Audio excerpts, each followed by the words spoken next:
Primavera, 1918. La revolución ha apartado a Rusia de la guerra, liberando así a 500 000 de alemanes del este. Durante un breve momento, Alemania superó en número a las tropas aliadas en el frente occidental. Esta era su oportunidad de ganar la Primera Guerra Mundial. Tenemos que atacar lo antes posible, antes de que los norteamericanos puedan enviar tropas que desequilibren la balanza. Tenemos que derrotar a los británicos.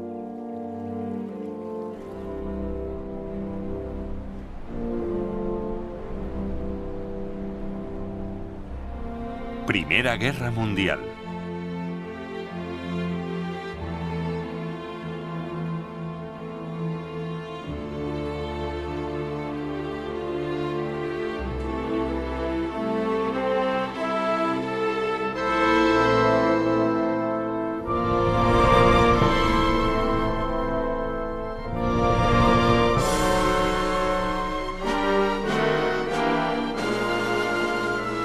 La última ofensiva de Alemania.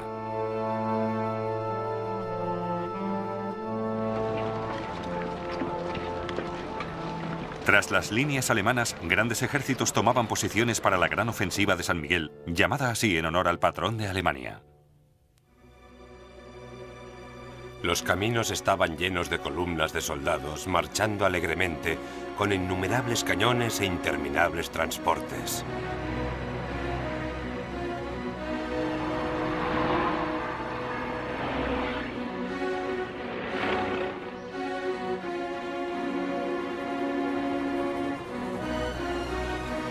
Las fuerzas aéreas alemana y aliada estaban muy igualadas, pero Alemania contaba con un as legendario, el barón Manfred von Richthofen.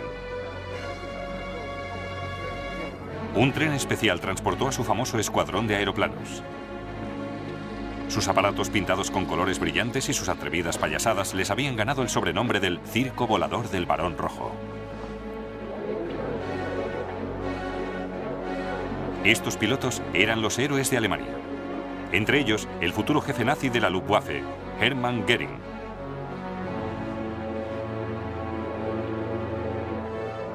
Moritz, el perro del Barón Rojo, con su propio equipo de aviador. Von Richthofen ya había derribado 66 aparatos enemigos. Esperaba aumentar ese número en la ofensiva de San Miguel.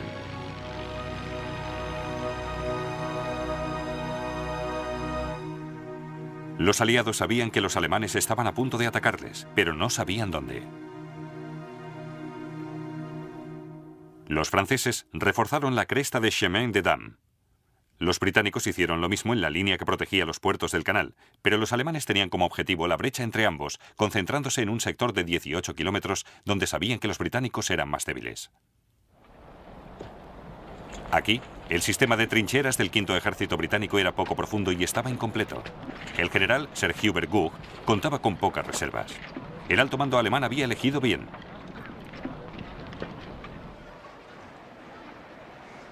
Paul von Hindenburg y Erich Ludendorff representaban la esperanza de su país.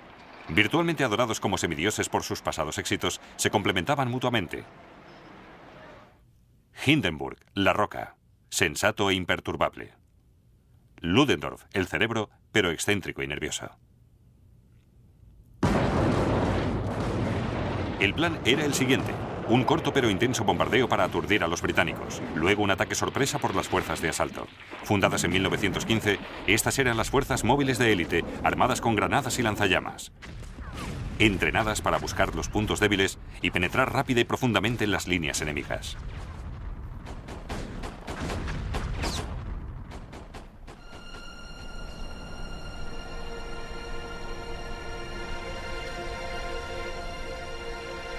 Ludendorff preparó la ofensiva para el amanecer del 21 de marzo de 1918.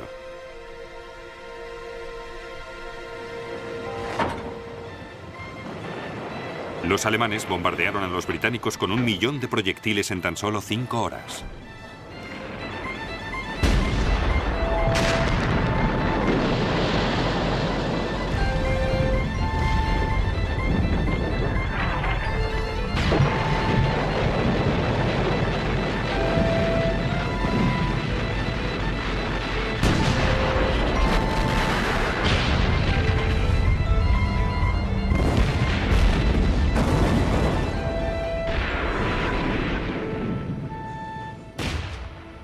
Justo antes de que terminara el bombardeo, el comandante del batallón, el mayor Scherer, empezó a cantar Deutschland, Deutschland über alles.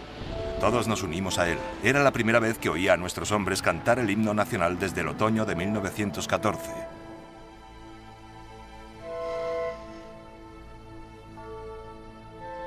Las 9:40 es la hora cero. Una división tras otra avanzan dando un salto de gigante por las alambradas, cruzando tierra de nadie, hasta las primeras trincheras del enemigo. Nuestras bayonetas se hunden en sus cuerpos.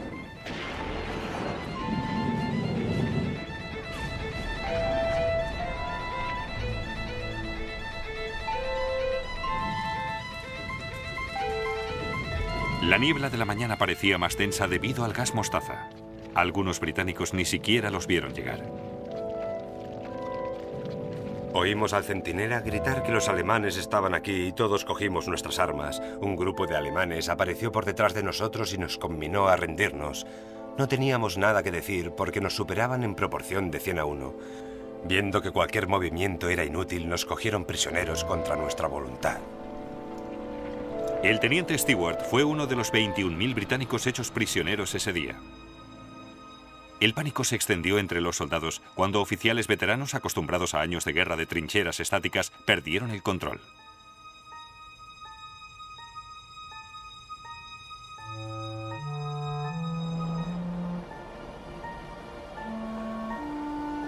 Tan pronto como se cortaron las comunicaciones entre las brigadas, el cuartel general de la división en muchos casos se vio paralizado.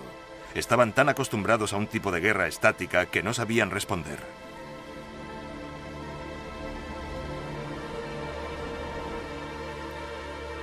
El general Gough ordenó que lo que quedaba del quinto ejército se retirara. Oíamos a un gran número de boches por los caminos que teníamos por delante de nosotros.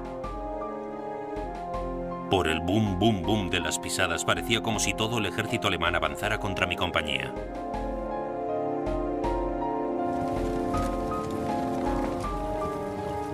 Este fue el mayor avance en los más de 3 años de guerra de trincheras en el frente occidental. Lo que nuestros enemigos jamás consiguieron, ni siquiera después de batallas de meses, nosotros lo hemos logrado en 2 días. Qué feliz y contento debe estar el Kaiser. Por fin recuperamos la iniciativa. Es una sensación maravillosa.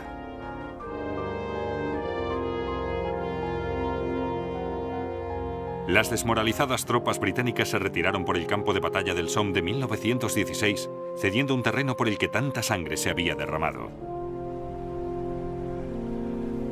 Es triste pensar que los lugares en los que estuvimos hace 2 años están ahora en manos de los hunos, así como las tumbas de muchas personas que conocemos.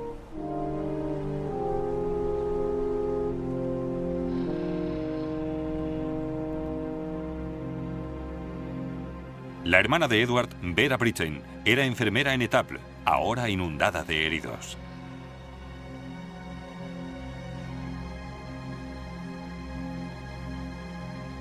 Solo somos unas pocas enfermeras y parece que hay miles de heridos, con la duda perpetua de si vienen de Bapaume, Péronne o Saint-Quentin.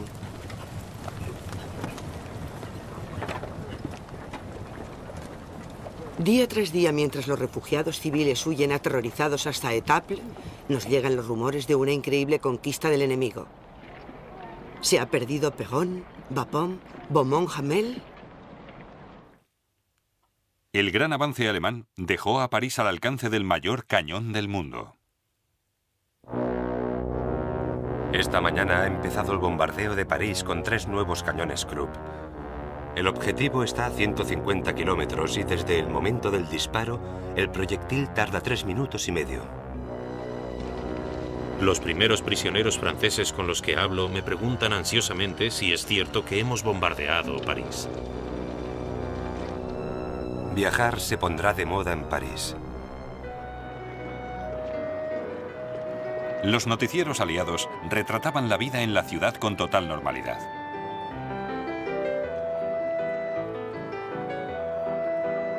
Pero lejos de las cámaras, los civiles se apresuraban en hacer las maletas. 183 gigantescos proyectiles cayeron sobre París.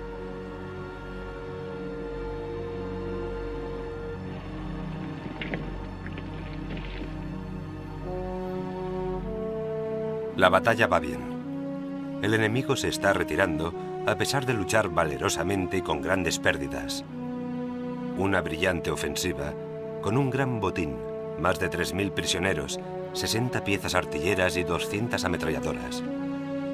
He recibido un telegrama del príncipe Guillermo, felicitándome a mí y a mi ejército. Esta tarde, Su Majestad el Kaiser ha regresado de Avesnes rebosando de alegría por la noticia de nuestros éxitos. Cuando el tren se ha detenido, ha gritado: «Se ha ganado la batalla. Los ingleses han sido totalmente derrotados». El Kaiser declaró el día 24 de marzo de 1918 fiesta nacional.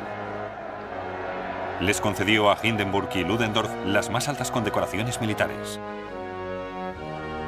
Días más tarde, las tropas de Ludendorff seguían avanzando.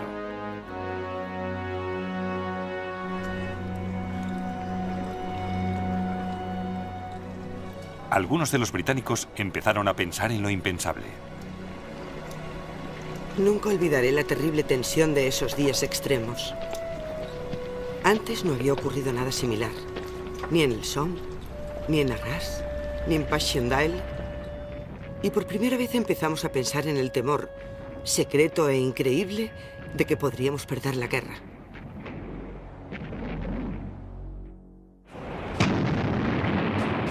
Pero el éxito alemán en la ofensiva de San Miguel enmascaró profundos problemas domésticos. La mayor amenaza para Alemania y sus aliados se había incrementado no por culpa de sus enemigos, sino por sus civiles. El vínculo crucial entre la lucha y el frente doméstico llegó a ser decisivo en 1918. Los poderes centrales disputaban una desesperada carrera entre la victoria en el campo de batalla y el colapso en casa.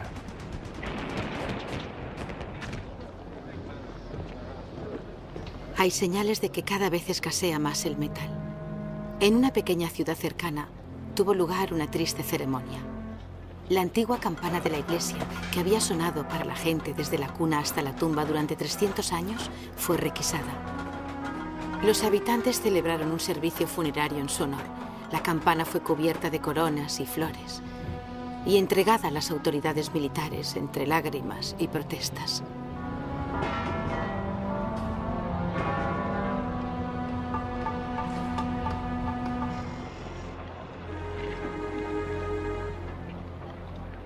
De las calles se arrancaban las tuberías de plomo y se fundían para fabricar balas. La guerra roía las partes vitales de Alemania y Austria-Hungría y la gente se rebelaba contra ello. Querían cambios, paz y democracia.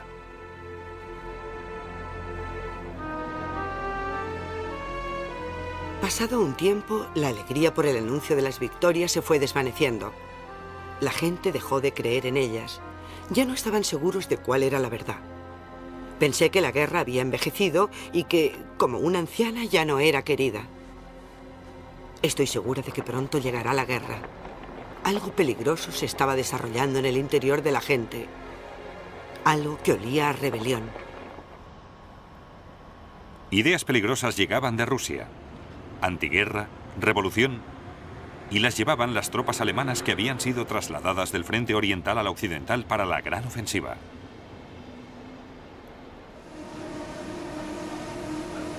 En las estaciones de tren y cuando estaban de permiso, estas ideas echaban raíces entre el pesimismo de la población. Dominique Richer era uno de los soldados que pasaron del frente oriental al occidental. Íbamos al frente, así que una vez más teníamos la agradable esperanza de que se nos permitiera una muerte dulce y heroica por la madre patria. Pasamos por Prusia Oriental, Prusia Occidental, Brandenburgo. Un tren tras otro, atiborrados de soldados y suministros de guerra, corrían desde Rusia hacia el oeste. Los granjeros estaban en los campos, les saludábamos. Casi todos ellos nos hacían el gesto de cortarnos el cuello. Desde 1917, las cartas de casa para los soldados alemanes llevaban un mensaje cada vez más derrotista. Querido Fritz, cada vez es más duro el trabajo. Lo haríamos con gusto si por lo menos terminara esta maldita guerra. Mañana hará 2 años que murió nuestro querido hermano. y cuántos han caído en estos 2 años. En esta pequeña zona podemos contar a 33 y no parece haber fin. La censura de las cartas por parte de los poderes centrales mostraban hasta qué grado las peligrosas ideas pacifistas estaban infiltrándose en la sociedad. Un comprensible anhelo por el hogar, la familia y el trabajo puede ser perjudicial para la moral de los soldados. Cuanto más pesada sea esta carga para el espíritu del ejército, más necesitará éste poder confiar en unas firmes creencias. Ludendorff utilizó la propaganda para levantar la moral de la nación. Ahora su autoridad alcanzaba todos los aspectos de la vida, militar y civil. En julio de 1917 lanzó el programa de instrucción patriótica para restaurar la fe del ejército en la nación y la causa. Uno de los propagandistas era el mayor Walter Nicolai. Una victoria alemana es necesaria y posible. Es la única forma de alcanzar una paz coherente con los sacrificios. Debemos erradicar toda duda en la victoria alemana.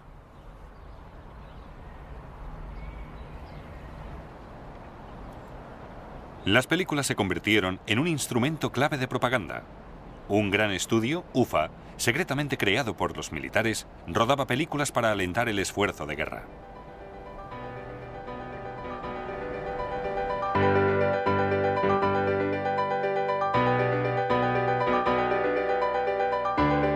En estas imágenes, Neptuno, rey de los mares, se entera de que el festín que le traen sus sirenas procede de barcos británicos hundidos por los submarinos.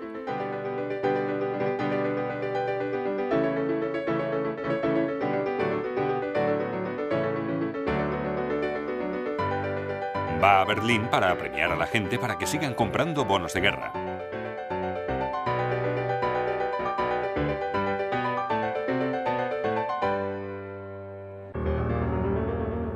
La propaganda también hablaba de la importancia de la seguridad y la discreción. En esta película, la charla de un soldado con su esposa es interceptada por los británicos.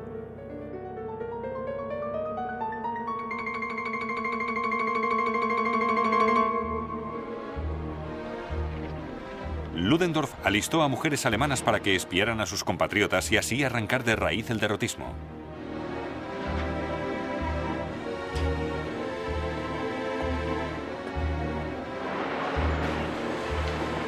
El político Hans-Peter Hansen describió en su diario la misión secreta del ejército doméstico de mujeres. Estas mujeres reciben instrucción especializada en espionaje. Deben prestar atención a cualquier conversación. Tienen que situarse delante de las tiendas de comestibles para impedir las quejas. Si oyen a la gente haciendo comentarios impropios, deben exigirles su identificación inmediatamente y entregarlos al fiscal del Estado.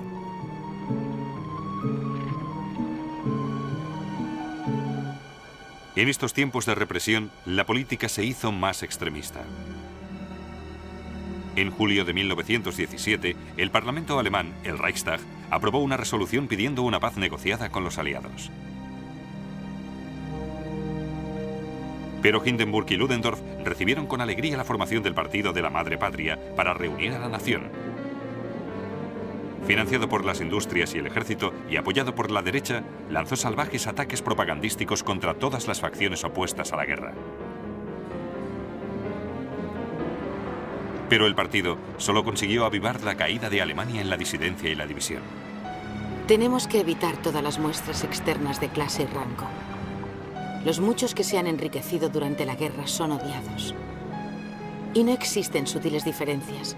Y cualquiera que lleve un abrigo de pieles o unas botas bien hechas es sospechoso de aprovecharse de la guerra. Hindenburg y Ludendorff gobernaban Alemania como si se tratara de una dictadura. Habían marginado al Kaiser. Cada vez más el Kaiser es solo la sombra de un rey, y la gente habla abiertamente de su abdicación como una posibilidad muy deseada.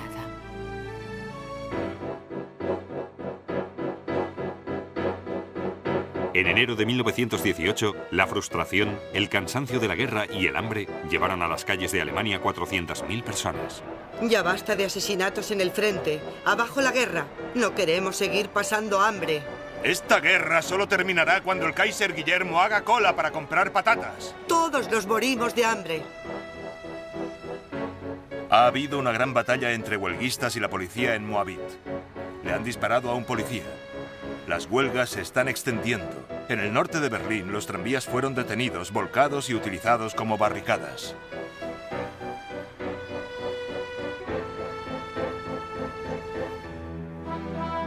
Kurt Eisner, un líder socialista radical, se dirigió a la muchedumbre. Camaradas, la batalla ha empezado. Durante 3 años y medio habéis tragado mentiras vergonzosas y os habéis convertido en cómplices de una terrible matanza. Si os rendís ahora, la opresión volverá de nuevo y os mandarán a morir en nombre del interés económico y militar de unos pocos. Pero si ahora os mantenéis firmes, saldremos victoriosos.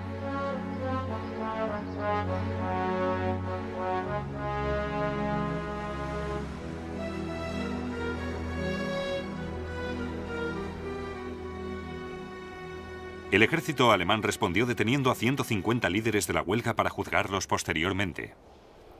Ahora estamos totalmente a merced de los tribunales militares de justicia. Cualquiera que se declare en huelga es enviado inmediatamente al frente. En los días más oscuros de los siervos, los hombres no podían haber sido más esclavos que lo que somos en estos días de militarismo. Más de 3.000 huelguistas fueron enviados al frente. Fue una decisión temeraria que solo conseguiría extender las ideas radicales y pacifistas entre el ejército.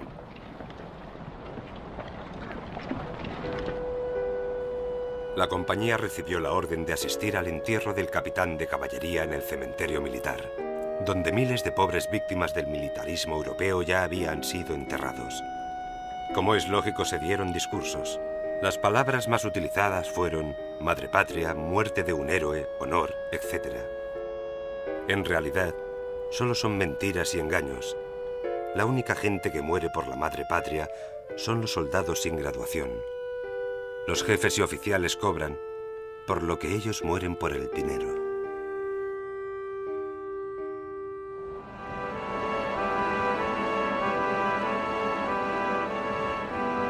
En marzo de 1918, Austria-Hungría, el aliado de Alemania, se enfrentaba a la bancarrota y al hambre. Josef Redlich, miembro del Parlamento austríaco, estaba desesperado. Las preocupaciones económicas son insoportables. En total, la deuda nacional es de 75 billones. Y en todo el país, el hambre está aplastando a las masas. ¿Alguna vez más de 100 millones de personas han pasado tanta hambre?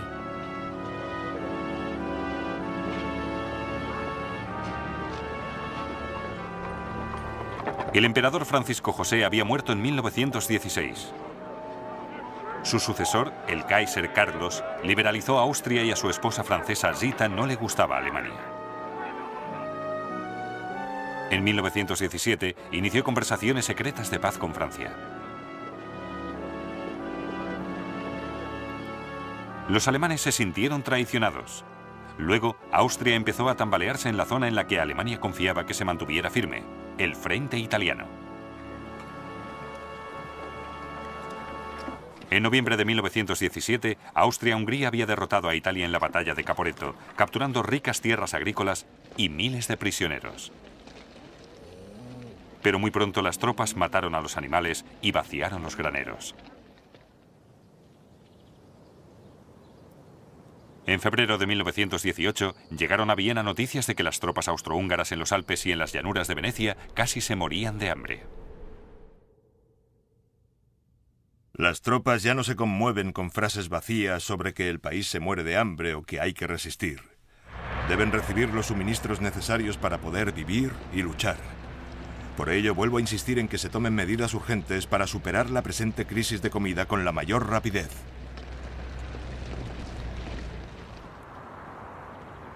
Pero Viena no podía alimentarse a sí misma, y mucho menos a su ejército.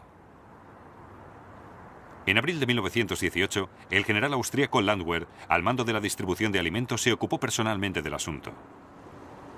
Grandes barcazas cargadas de grano procedentes de Rumanía pasaron por la ciudad por el Danubio hasta llegar a Alemania. Landwehr ordenó a sus hombres que se apoderaran de una de ellas. Ahora Viena carece de pan. Algo tiene que hacerse. La confiscación de la barcaza de grano alemana era la única salida. Sencillamente fue un robo, aunque un robo oficial dictado por la necesidad.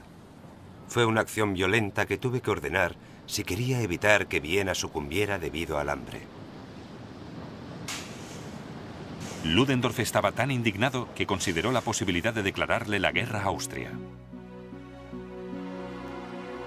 Y el otro aliado de Alemania empezaba a plantearle problemas, la Turquía otomana. Alemania necesita a Turquía para frenar el avance británico en Oriente Medio. Pero tras 600 años, el Imperio otomano se estaba tambaleando y el Imperio británico se estaba relamiendo. En marzo de 1917, los británicos entraron en Bagdad. En diciembre entraron en Jerusalén. La pérdida de ambas ciudades fue un duro golpe para las autoridades otomanas en Oriente Medio.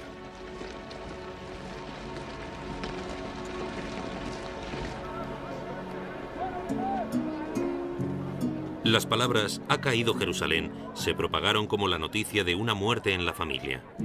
Jerusalén estaba en manos de los ingleses. ¿Con qué heroísmo lucharon los últimos turcos?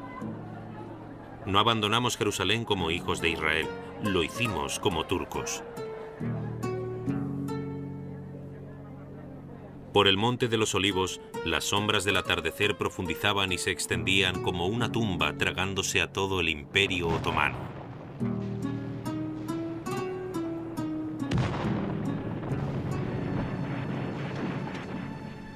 Ahora tenemos que preparar nuestras lágrimas por Beirut, Damasco y Alepo. Solo pensamos en Anatolia y Estambul. Adiós al imperio y a todos sus sueños y deseos.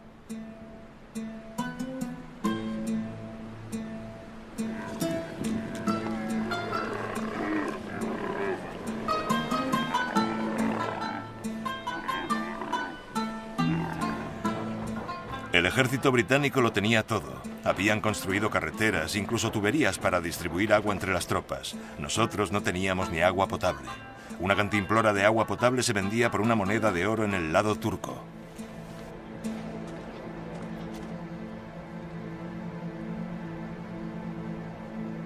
En Turquía, al igual que en los países aliados, la situación en el país era tan desesperada que amenazaba su capacidad para seguir haciendo la guerra. Hacía 7 años que Turquía no conocía la paz.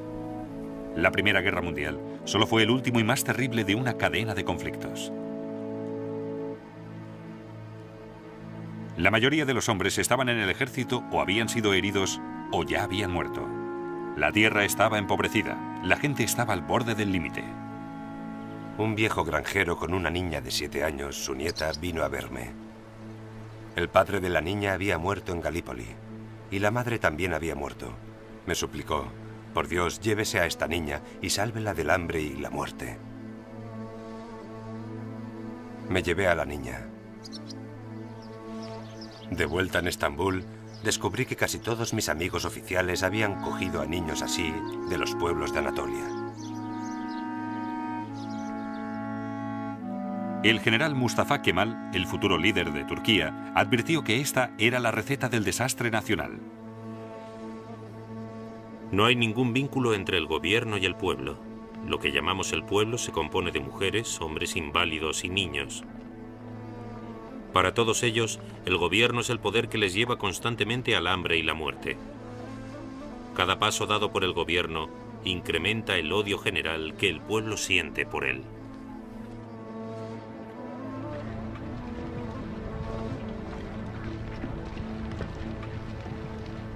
Pero en vez de disminuir la presión sobre el pueblo turco, Enver Pasha, su líder en la guerra, aún les iba a exigir mucho más.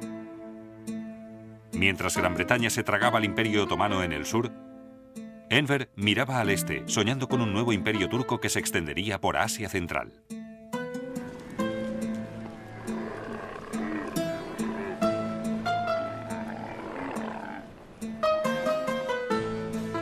Nuestro destino nos obliga a movernos del sur hacia el este.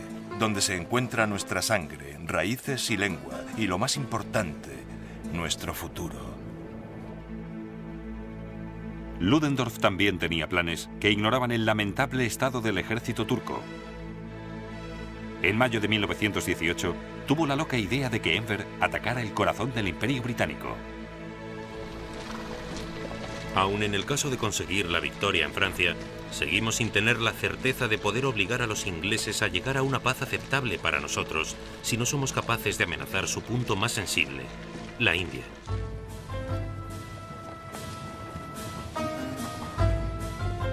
Pero Enver siguió su propio plan. Y eso incluía enviar a su recién formado ejército del Islam a capturar la rica ciudad petrolera de Bakú.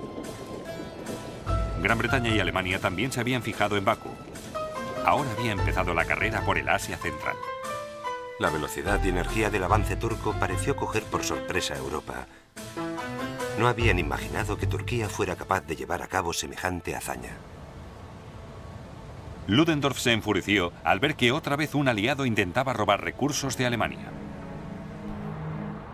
A menos que el avance turco en Bakú sea detenido de inmediato y las tropas se retiren a sus posiciones originales, propondré a Su Majestad el Kaiser la retirada de los oficiales alemanes en el alto mando turco. Mientras ellos estaban discutiendo, Gran Bretaña llegó a Bakú.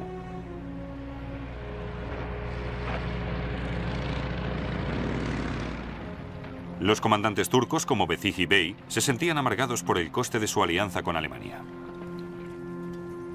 Creíamos que nos sacrificábamos por el bien común de los alemanes y los turcos. Oh, ese brillante y plateado plan. Hemos sacrificado a millones de nuestros hijos por un sueño. Una mujer le pregunta a todo aquel que ve: ¿ha visto a mi Ahmed? ¿Qué Ahmed?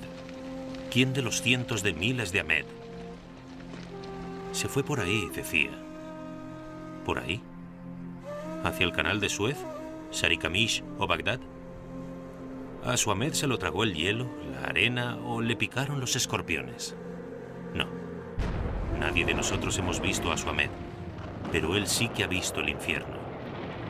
Si por lo menos pudiéramos explicarle a una madre lo que habíamos ganado con ello, algo para que se sintiera orgullosa, pero habíamos perdido a Ahmed en un juego.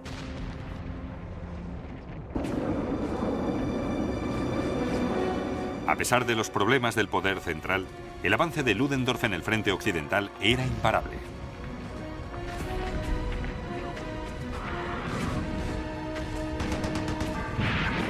Avanzamos como demonios, adelante, día y noche. Nuestros pertrechos están por la retaguardia y nadie espera volver a verlos. Nos alegramos si las carretas de avituallamiento y las cocinas de campaña llegan hasta nosotros por la noche. Ahora seguimos avanzando, pasando por cráteres y trincheras, nidos de ametralladoras, vertederos y almacenes de ropa.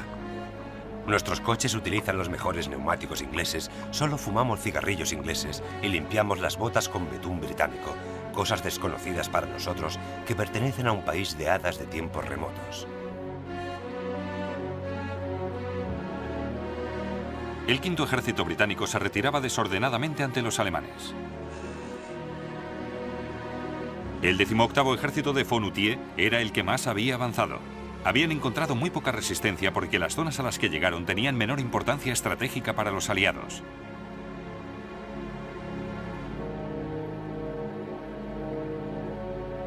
En vez de refrenar a Fonutier y enviar a su ejército contra los puntos fuertes de los aliados, Ludendorff les recompensó con medallas y refuerzos. El príncipe Ruprecht, al mando de 4 de los ejércitos alemanes, preveía grandes problemas. El alto mando alemán ha cambiado de dirección. Ha tomado sus decisiones de acuerdo con el tamaño de sus conquistas territoriales en vez de basarse en objetivos operacionales. El problema era Ludendorff. Era un genio en las tácticas de campos de batalla muy detallados, pero estaba ciego ante la gran estrategia global. Los espectaculares avances de sus ejércitos no tenían ningún objetivo vital. De hecho, pobre del oficial de Estado Mayor que se atreviera a preguntarle a Ludendorff qué pretendía conseguir con la operación. Me ofende la palabra operación. Abriremos una brecha en sus líneas. El resto ya lo veremos. Rudolf Binding, en la vanguardia del segundo ejército, veía que la velocidad del avance alemán por este territorio abierto y sin defensas era un problema en sí mismo. No puedes conseguir victorias eternamente sin munición o refuerzos. Detrás de nosotros se encuentra la nada. Lo que más nos molesta y enfurece son las exageraciones de los periódicos y los telegramas a las cabezas coronadas sobre la decisiva victoria.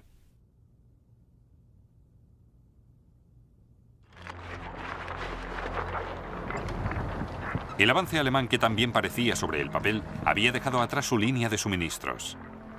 Algunas unidades iban tan por delante que nadie estaba seguro de dónde estaba. Y los alemanes no disponían de caballos para tirar de las carretas de avituallamiento ni de forraje para ellos. El sol convierte la pobre tierra en polvo. No sé de qué viviremos. Ya no tenemos avena. Si la cosecha es mala, podremos enviar los caballos a la fábrica de salsichas.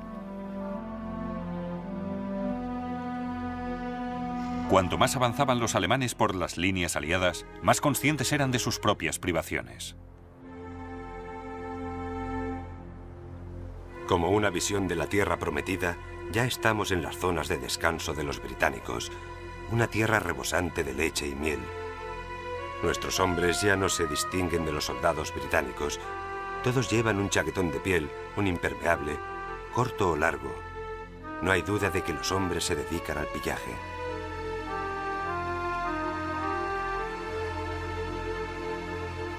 El 23 de marzo, por fin, Ludendorff buscó un objetivo real: la ciudad de Amiens.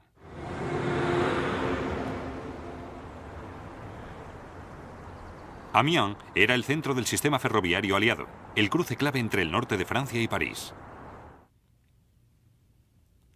La pérdida de Amiens sería una calamidad para los aliados, como dijo el general francés Ferdinand Foch.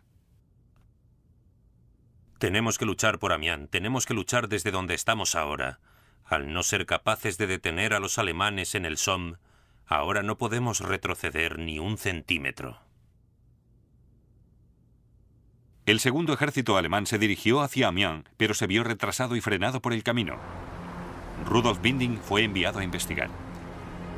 El avance de nuestra infantería se ha visto detenido cerca de Albert. Nadie entendía por qué. Unas extrañas figuras que se asemejan a soldados salían del pueblo. Hombres con una botella de vino bajo el brazo y otra en la mano. El avance se vio frenado y tardaron horas en ponerse en movimiento.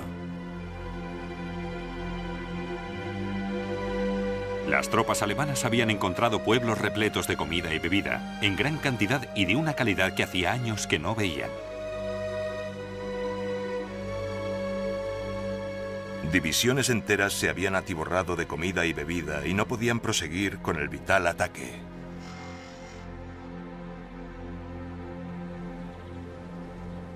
El segundo ejército había perdido un tiempo precioso y la oportunidad. El 4 de abril, en las afueras de Amiens, una fuerza conjunta australiana-británica detuvo a los alemanes.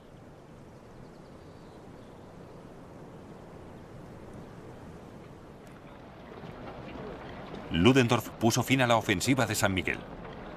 La falta de un plan estratégico y el fracaso de aprovisionar a sus tropas le hizo despilfarrar una valiosa oportunidad. Sus oficiales estaban seriamente preocupados. Ludendorff ha perdido el valor. ¿Cómo acabará esta guerra? Inglaterra aún no ha sido derrotada. El agotamiento físico de la infantería era tan grande que los hombres no podían ni disparar sus fusiles. Permitieron que les aniquilaran lentamente, casi sin que les importara.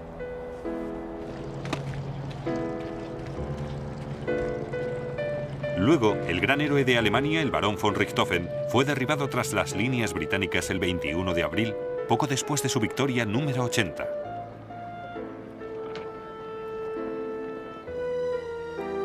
Los aliados lo enterraron con honores militares. Un avión británico sobrevoló su cuartel general lanzando una foto de la tumba de von Richthofen.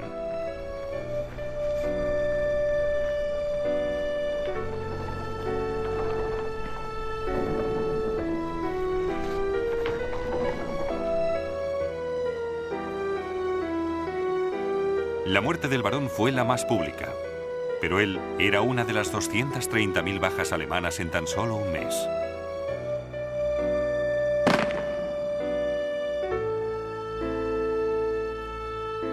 Alemania se estaba quedando sin hombres, sin haber sabido aprovechar la retirada de Rusia de la guerra.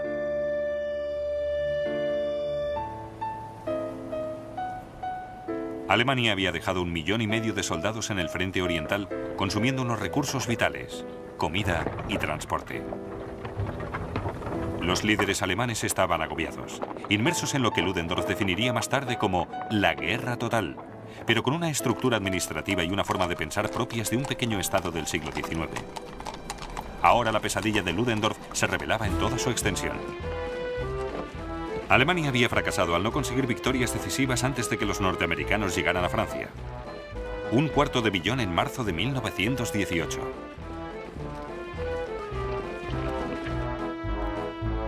Pero el general Pershing les dio a los alemanes un respiro, negándose a que las tropas estadounidenses sirvieran bajo mando británico o francés. Estados Unidos ha declarado la guerra independientemente de los aliados y debe contar lo antes posible con un poderoso ejército. La moral de nuestros soldados depende del hecho de luchar bajo nuestra bandera.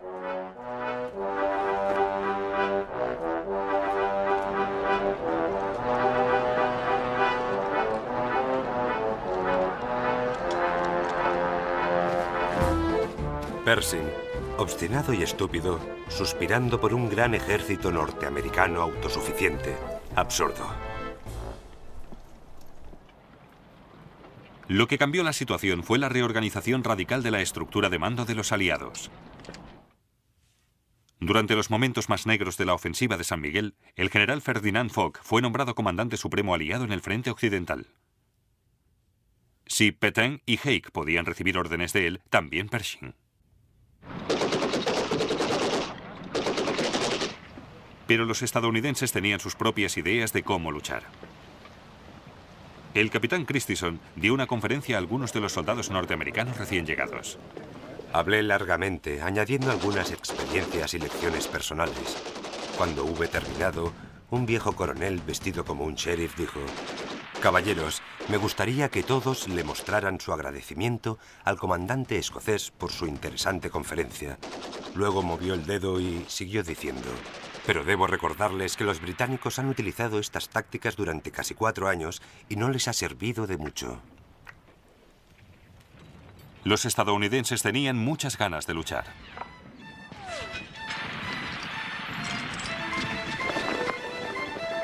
Parecía que nos hubiéramos vuelto todos locos, ya que gritábamos como una pandilla de indios y empezamos a correr por la colina, maldiciendo ante el fuego de las ametralladoras. Los hombres caían por todas partes, pero nosotros seguíamos corriendo, gritando y disparando. Tirábamos granadas como si fueran pelotas de béisbol. Un muchacho que estaba junto a mí tiró una granada que dio contra un árbol, rebotó y estalló. La vimos justo a tiempo para tirarnos en la trinchera y evitar morir.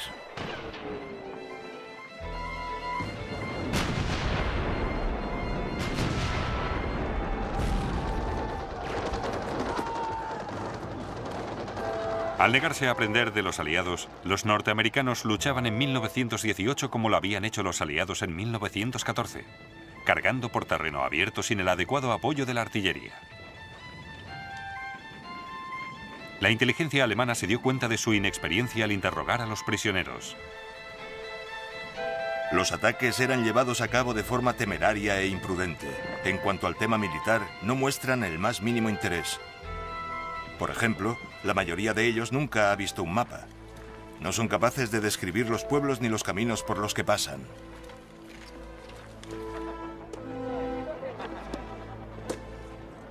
Los estadounidenses tenían mucho que aprender, pero su presencia sirvió para elevar la moral de los aliados. Parecían más grandes que los hombres normales.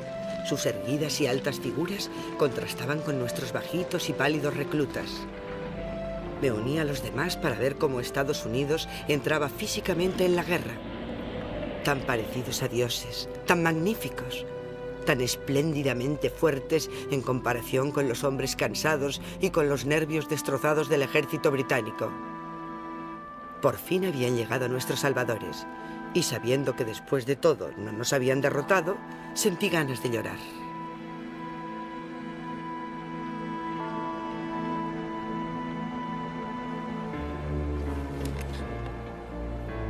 El fracaso de la ofensiva alemana de San Miguel quebrantó aún más la moral en casa. El pacifismo y el derrotismo invadieron a los soldados de la retaguardia.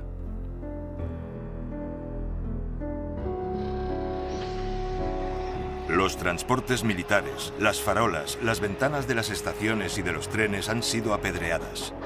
Los soldados que iban en los techos de los vagones han cortado los cables de teléfono y de señales.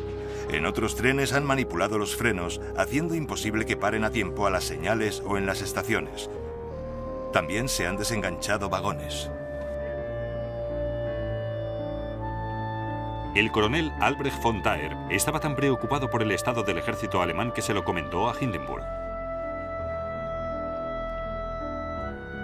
Con su voz tranquilizadora me dijo: mi querido Thaer, aunque es posible que recientemente las cosas no hayan ido tan bien para usted, debe recordar que usted habla de un frente de 18 kilómetros. Yo recibo informes diarios de todo el frente. La moral es espléndida, mientras según nuestros informes la moral del enemigo es muy baja. Pero la moral en el cuartel general de Hindenburg se estaba desmoronando, y la causa principal era Ludendorff. En julio de 1918 tenía los nervios destrozados. Solo había disfrutado de 3 días de permiso en 4 años. Su querido hijastro había muerto en la ofensiva de San Miguel. Ludendorff se sintió morbosamente unido al cadáver, negándose a enviárselo a su esposa en Berlín. Si no te envié a Piggen, entonces fue por puro egoísmo. Quería mantenerlo aquí.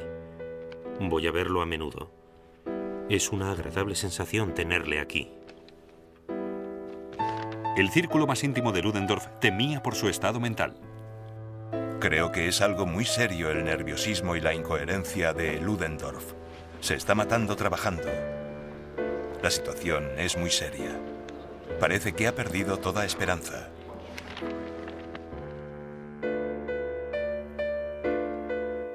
Durante el mes de junio, los alemanes fueron debilitándose mientras los aliados eran cada vez más fuertes.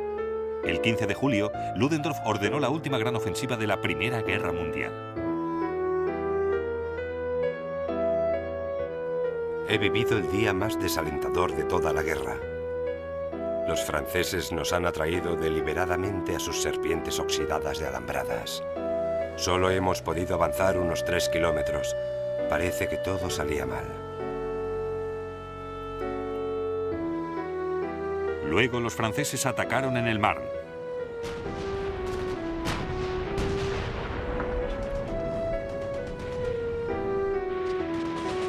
Su contraofensiva destrozó a las agotadas fuerzas alemanas. Parece que nos encontramos en la mayor contraofensiva del enemigo de todos los tiempos y tendría que ser nuestra ofensiva. Nunca hubiéramos imaginado que pudiera ocurrir. Nunca.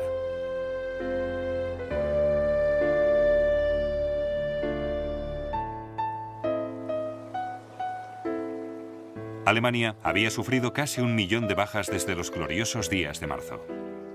Su gran jugada había fracasado y ahora todo iba en su contra.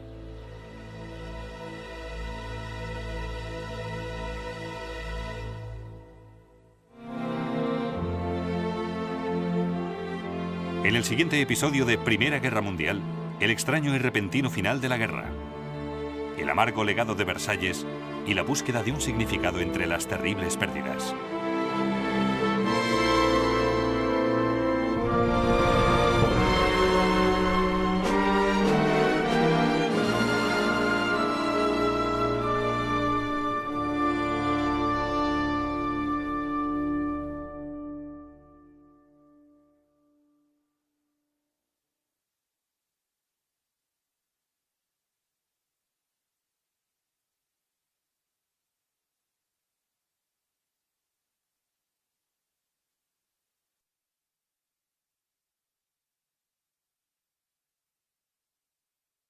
Aquí, el sistema de trincheras del V Ejército Británico era poco profundo y estaba incompleto. El general Sir Hubert Gough contaba con pocas reservas. El alto mando alemán había elegido bien.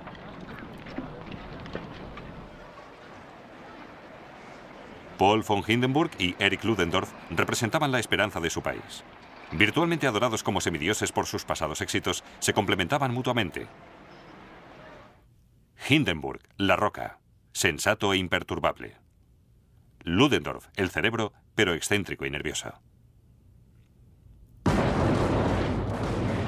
El plan era el siguiente: un corto pero intenso bombardeo para aturdir a los británicos, luego un ataque sorpresa por las fuerzas de asalto. Fundadas en 1915, estas eran las fuerzas móviles de élite, armadas con granadas y lanzallamas. Entrenadas para buscar los puntos débiles y penetrar rápida y profundamente en las líneas enemigas.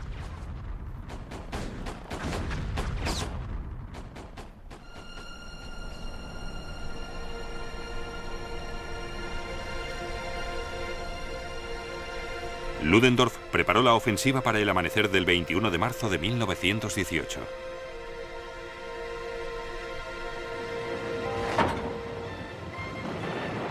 Los alemanes bombardearon a los británicos con 1 millón de proyectiles en tan solo 5 horas.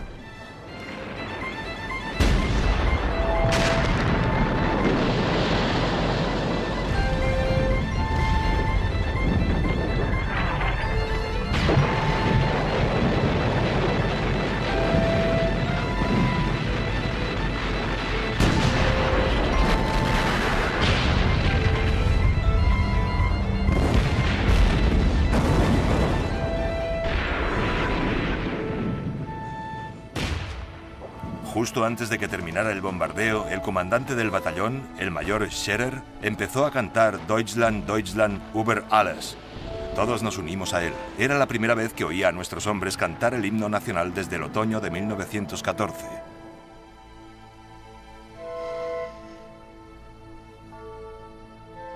Las 9:40 es la hora cero. Una división tras otra avanzan dando un salto de gigante por las alambradas, cruzando tierra de nadie, hasta las primeras trincheras del enemigo.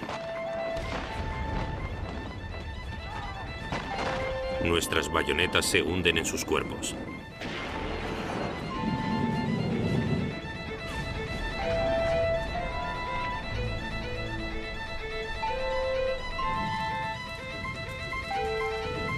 La niebla de la mañana parecía más densa debido al gas mostaza.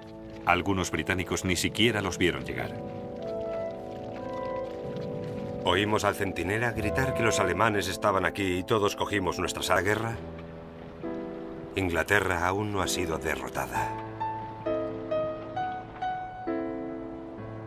El agotamiento físico de la infantería era tan grande que los hombres no podían ni disparar sus fusiles. Permitieron que les aniquilaran lentamente, casi sin que les importara.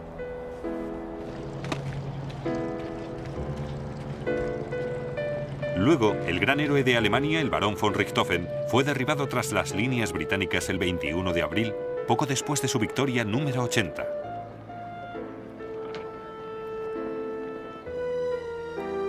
Los aliados lo enterraron con honores militares. Un avión británico sobrevoló su cuartel general, lanzando una foto de la tumba de von Richthofen.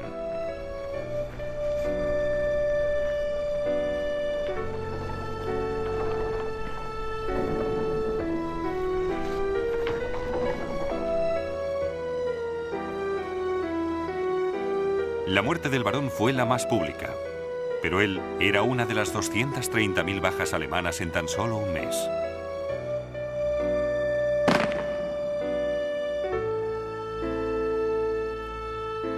Alemania se estaba quedando sin hombres, sin haber sabido aprovechar la retirada de Rusia de la guerra.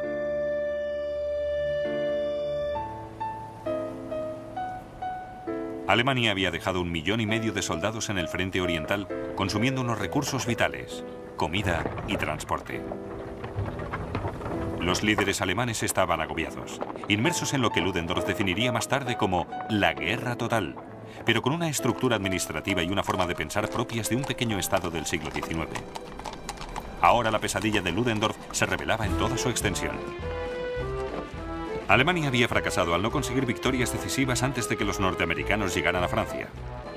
1/4 de billón en marzo de 1918.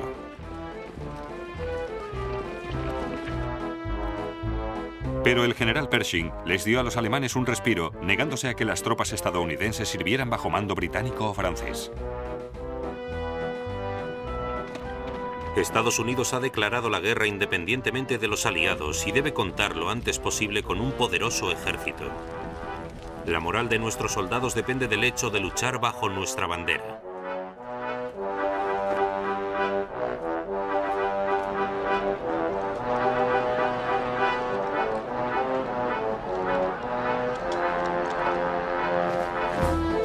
Pershing, obstinado y estúpido, suspirando por un gran ejército norteamericano autosuficiente. Absurdo. Lo que cambió la situación fue la reorganización radical de la estructura de mando de los aliados. Durante los momentos, el avance de Ludendorff en el frente occidental era imparable.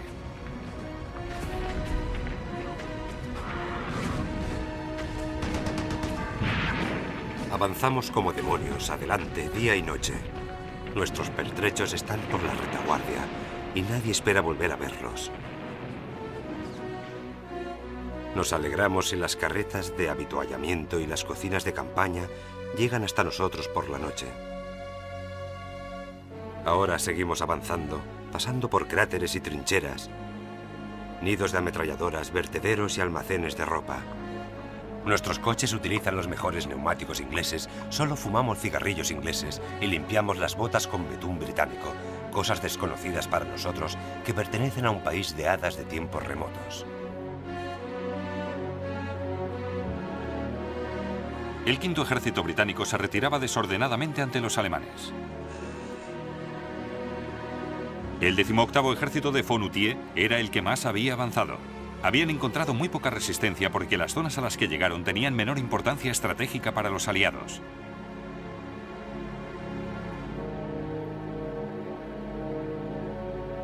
En vez de refrenar a Fonutier y enviar a su ejército contra los puntos fuertes de los aliados, Ludendorff les recompensó con medallas y refuerzos. El príncipe Ruprecht, al mando de 4 de los ejércitos alemanes, preveía grandes problemas. El alto mando alemán ha cambiado de dirección. Ha tomado sus decisiones de acuerdo con el tamaño de sus conquistas territoriales en vez de basarse en objetivos operacionales. El problema era Ludendorff. Era un genio en las tácticas de campos de batalla muy detallados, pero estaba ciego ante la gran estrategia global. Los espectaculares avances de sus ejércitos no tenían ningún objetivo vital. De hecho, pobre del oficial de Estado Mayor que se atreviera a preguntarle a Ludendorff qué pretendía conseguir con la operación. Me ofende la palabra operación. Abriremos una brecha en sus líneas. El resto ya lo veremos. Rudolf Binding, en la vanguardia del segundo ejército, veía que la velocidad del avance alemán por este territorio abierto y sin defensas era un problema en sí mismo. No puedes conseguir victorias eternamente sin munición o refuerzos. Detrás de nosotros se encuentra la nada. Lo que más nos molesta y enfurece son las exageraciones de los periódicos y los telegramas a las cabezas coronadas sobre la decisiva victoria.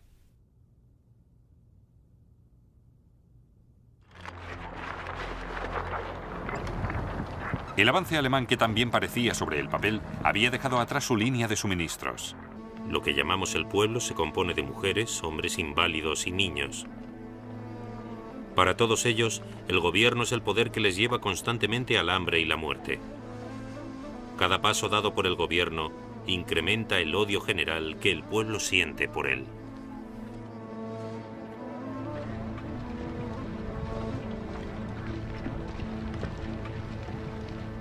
Pero en vez de disminuir la presión sobre el pueblo turco, Enver Pasha, su líder en la guerra, aún les iba a exigir mucho más. Mientras Gran Bretaña se tragaba al Imperio Otomano en el sur, Enver miraba al este, soñando con un nuevo imperio turco que se extendería por Asia Central.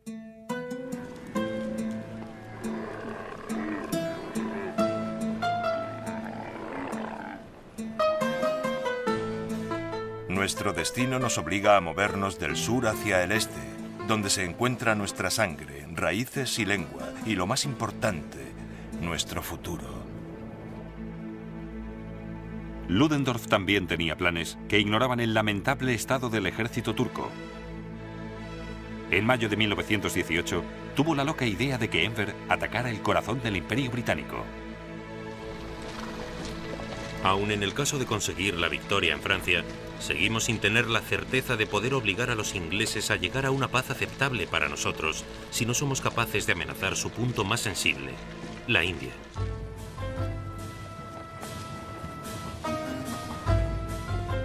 Pero Enver siguió su propio plan.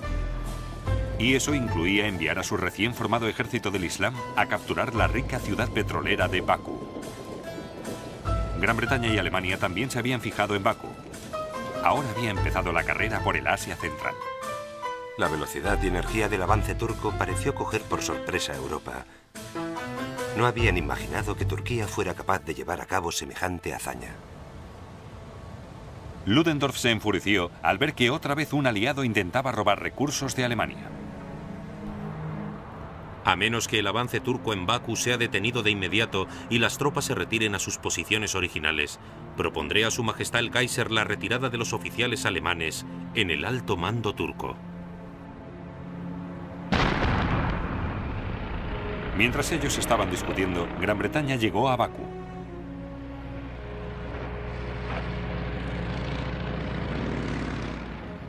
Los comandantes turcos, como Bezihi Bey, se sentían amargados por el coste de su alianza con Alemania.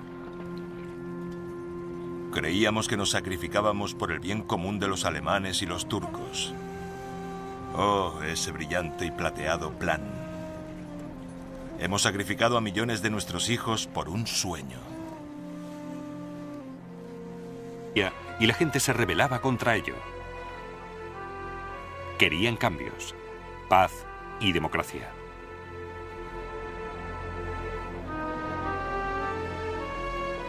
Pasado un tiempo, la alegría por el anuncio de las victorias se fue desvaneciendo. La gente dejó de creer en ellas. Ya no estaban seguros de cuál era la verdad. Pensé que la guerra había envejecido y que, como una anciana, ya no era querida. Estoy segura de que pronto llegará la guerra. Algo peligroso se estaba desarrollando en el interior de la gente. Algo que olía a rebelión. Ideas peligrosas llegaban de Rusia. Antiguerra, revolución, y las llevaban las tropas alemanas que habían sido trasladadas del frente oriental al occidental para la gran ofensiva.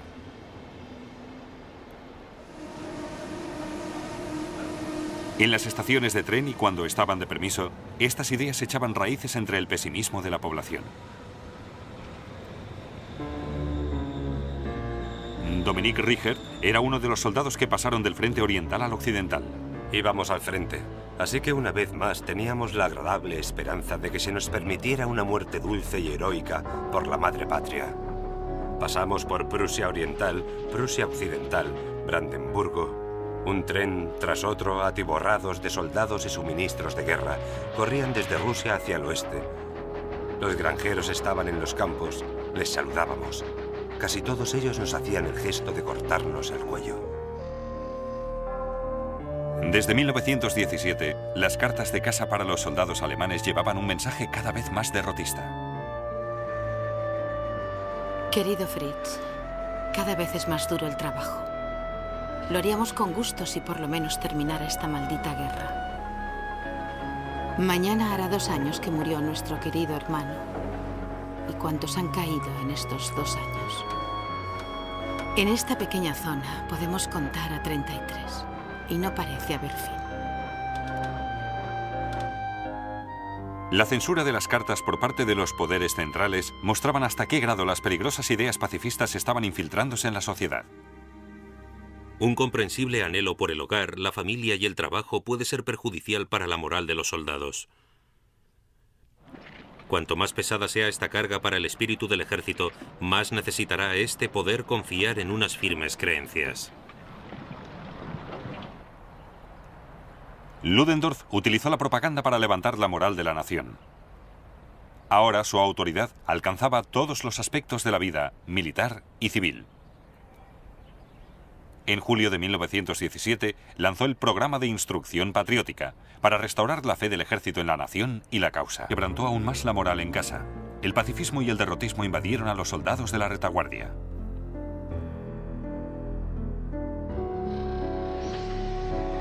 Los transportes militares, las farolas, las ventanas de las estaciones y de los trenes han sido apedreadas.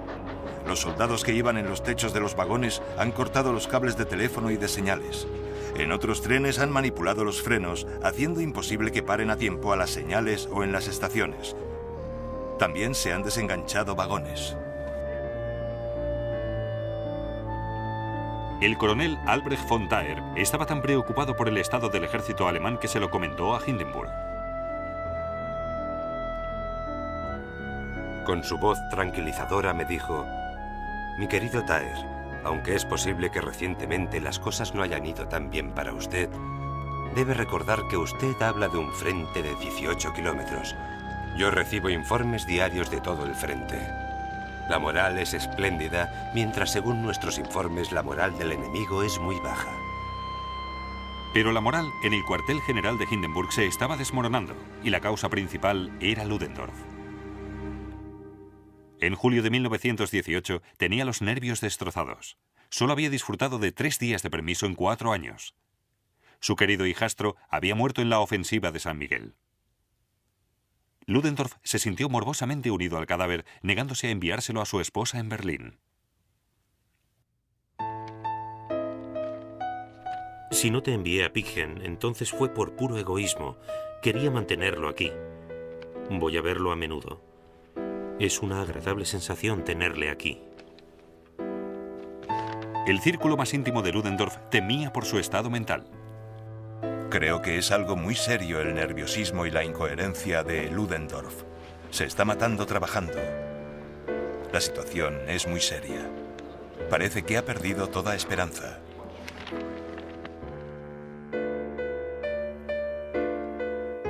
Durante el mes de junio, los alemanes fueron debilitándose mientras los aliados eran cada vez más fuertes. El 15 de julio, Ludendorff ordenó la última gran ofensiva de la Primera Guerra Mundial. He vivido el día más desalentador de toda la guerra. Los franceses nos han atraído deliberadamente a sus serpientes oxidadas de alambradas. Solo hemos podido avanzar unos 3 kilómetros. Parece que todo salía mal. Luego los franceses atacaron en el Marne.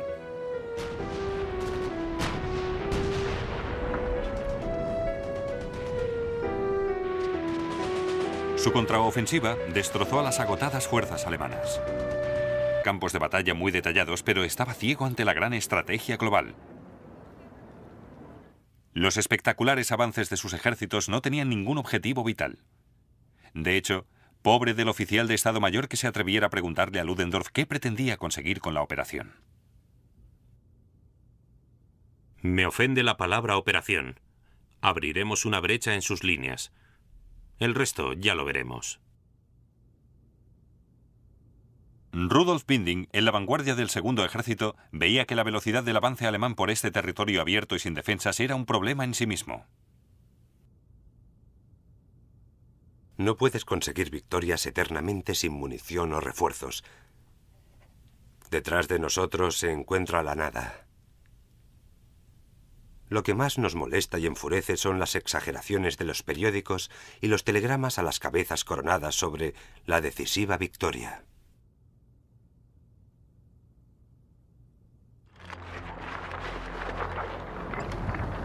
El avance alemán, que también parecía sobre el papel, había dejado atrás su línea de suministros.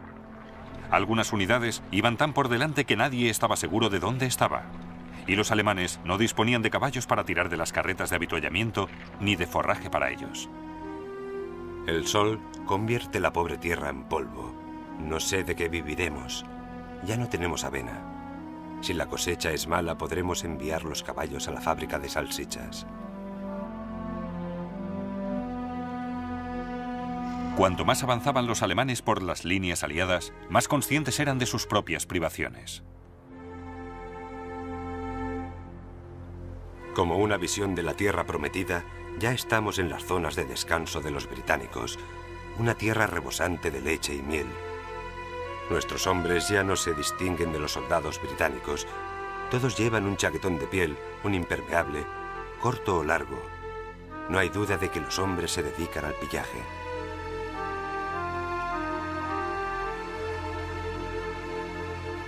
El 23 de marzo, por fin, Ludendorff buscó un objetivo real: la ciudad de Amiens.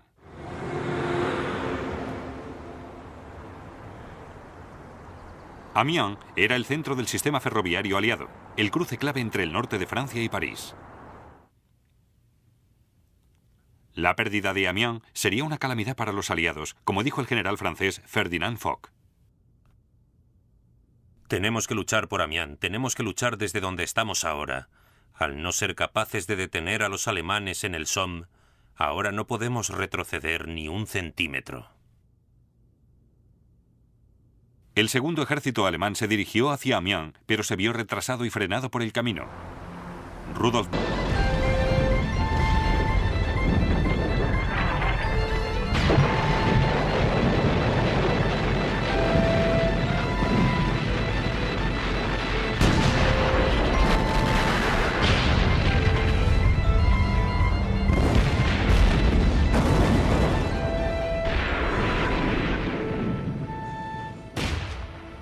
Justo antes de que terminara el bombardeo, el comandante del batallón, el mayor Scherer, empezó a cantar Deutschland, Deutschland über alles.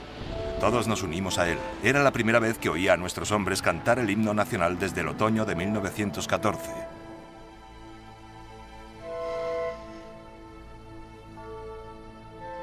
Las 9:40 es la hora cero. Una división tras otra avanzan dando un salto de gigante por las alambradas, cruzando tierra de nadie, hasta las primeras trincheras del enemigo. Nuestras bayonetas se hunden en sus cuerpos.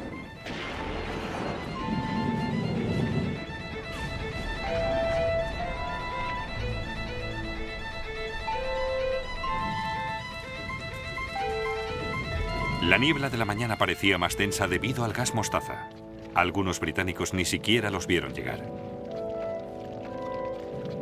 Oímos al centinela gritar que los alemanes estaban aquí y todos cogimos nuestras armas. Un grupo de alemanes apareció por detrás de nosotros y nos conminó a rendirnos. No teníamos nada que decir porque nos superaban en proporción de 100 a 1.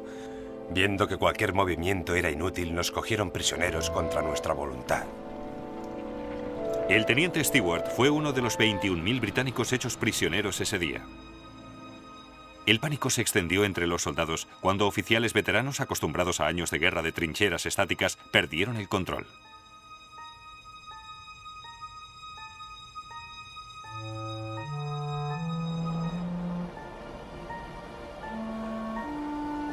Tan pronto como se cortaron las comunicaciones entre las brigadas, el cuartel general de la división en muchos casos se vio paralizado. Estaban tan acostumbrados a un tipo de guerra estática que no sabían responder.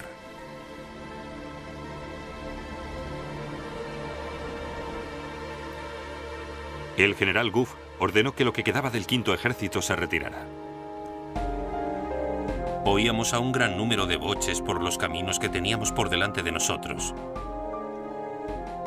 Por el boom, boom, boom de las pisadas parecía como si todo el ejército alemán avanzara contra mi compañía.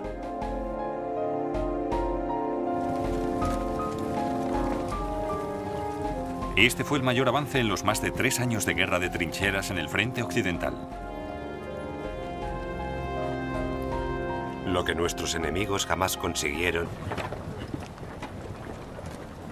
Día tras día, mientras los refugiados civiles huyen aterrorizados hasta Étaples, nos llegan los rumores de una increíble conquista del enemigo.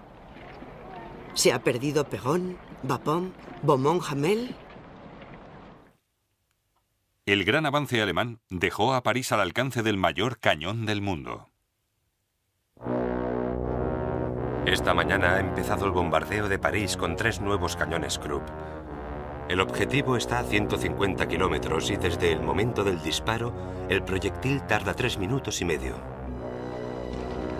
Los primeros prisioneros franceses con los que hablo me preguntan ansiosamente si es cierto que hemos bombardeado París. Viajar se pondrá de moda en París. Los noticieros aliados retrataban la vida en la ciudad con total normalidad.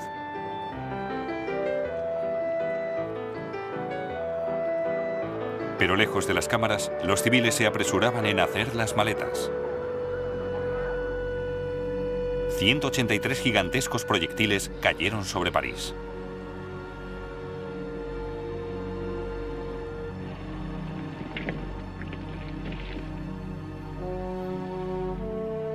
La batalla va bien. El enemigo se está retirando a pesar de luchar valerosamente y con grandes pérdidas.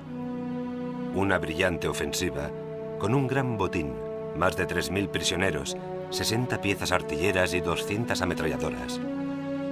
He recibido un telegrama del príncipe Guillermo, felicitándome a mí y a mi ejército.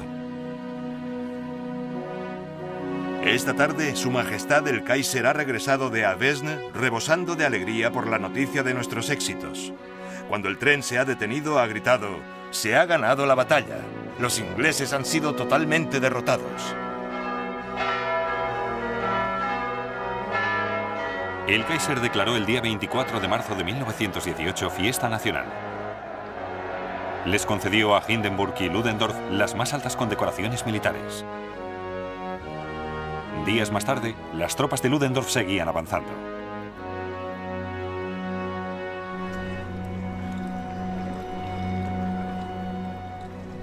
Algunos de los británicos empezaron a pensar en lo impensable.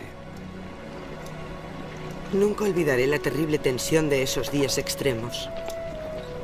Antes no había ocurrido nada similar. Ni en el Somme, ni en Arras, ni en Passchendaele.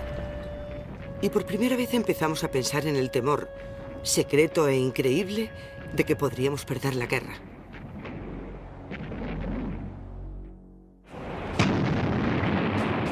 Pero el éxito alemán... Seguir pasando hambre. Esta guerra solo terminará cuando el Kaiser Guillermo haga cola para comprar patatas. Todos nos morimos de hambre. Ha habido una gran batalla entre huelguistas y la policía en Moabit. Le han disparado a un policía. Las huelgas se están extendiendo. En el norte de Berlín, los tranvías fueron detenidos, volcados y utilizados como barricadas.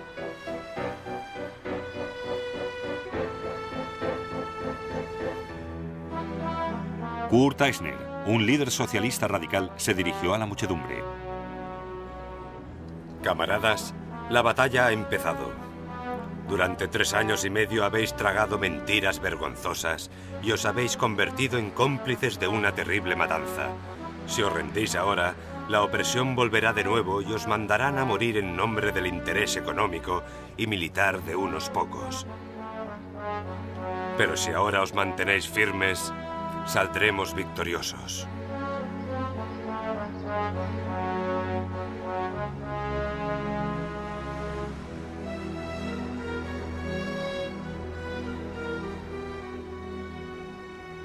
El ejército alemán respondió deteniendo a 150 líderes de la huelga para juzgarlos posteriormente. Ahora estamos totalmente a merced de los tribunales militares de justicia. Cualquiera que se declare en huelga es enviado inmediatamente al frente. En los días más oscuros de los siervos, los hombres no podían haber sido más esclavos que lo que somos en estos días de militarismo. Más de 3.000 huelguistas fueron enviados al frente. Fue una decisión temeraria que solo conseguiría extender las ideas radicales y pacifistas entre el ejército.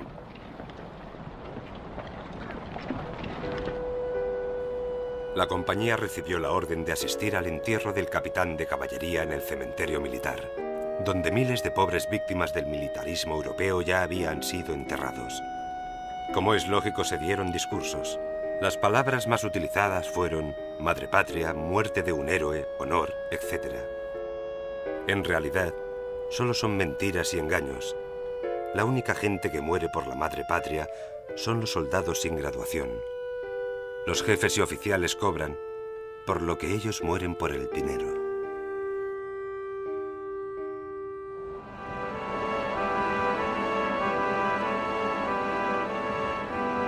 En marzo de 1918, Austria-Hungría, el aliado de Alemania, se enfrentaba a la bancarrota y al hambre. Joseph Redlich, miembro del Parlamento austríaco, estaba desesperado. Las preocupaciones económicas son insoportables. En total, la deuda nacional... años fue requisada. Los habitantes celebraron un servicio funerario en su honor. La campana fue cubierta de coronas y flores y entregada a las autoridades militares entre lágrimas y protestas.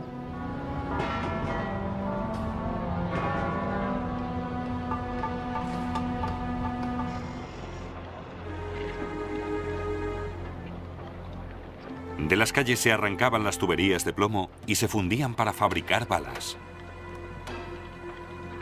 La guerra roía las partes vitales de Alemania y Austria-Hungría y la gente se rebelaba contra ello. Querían cambios, paz y democracia.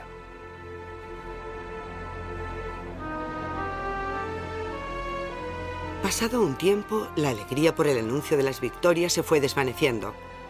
La gente dejó de creer en ellas. Ya no estaban seguros de cuál era la verdad. Pensé que la guerra había envejecido y que, como una anciana, ya no era querida. Estoy segura de que pronto llegará la guerra. Algo peligroso se estaba desarrollando en el interior de la gente. Algo que olía a rebelión. Ideas peligrosas llegaban de Rusia.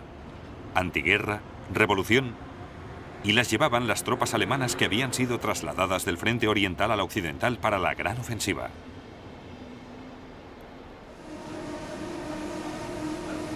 En las estaciones de tren y cuando estaban de permiso, estas ideas echaban raíces entre el pesimismo de la población. Dominique Richer era uno de los soldados que pasaron del frente oriental al occidental. Íbamos al frente, así que una vez más teníamos la agradable esperanza de que se nos permitiera una muerte dulce y heroica por la madre patria. Pasamos por Prusia Oriental, Prusia Occidental, Brandenburgo. Un tren tras otro, atiborrados de soldados y suministros de guerra, corrían desde Rusia hacia el oeste. Los granjeros estaban en los campos, les saludábamos. Casi todos ellos nos hacían el gesto de cortarnos el cuello. Desde 1917, las cartas de casa para los soldados alemanes llevaban un mensaje cada vez más derrotista. Querido Fritz, cada vez es más duro el trabajo. Lo haríamos con gusto si por lo menos terminara esta maldita guerra. Mañana hará 2 años que murió nuestro querido hermano. ¿Y cuántos han caído en estos 2 años? En esta pequeña zona podemos contar a 33 y no parece haber fin. La censura de las cartas por parte de los poderes centrales mostraban hasta qué grado las peligrosas ideas pacifistas estaban infiltrándose en la sociedad. Un comprensible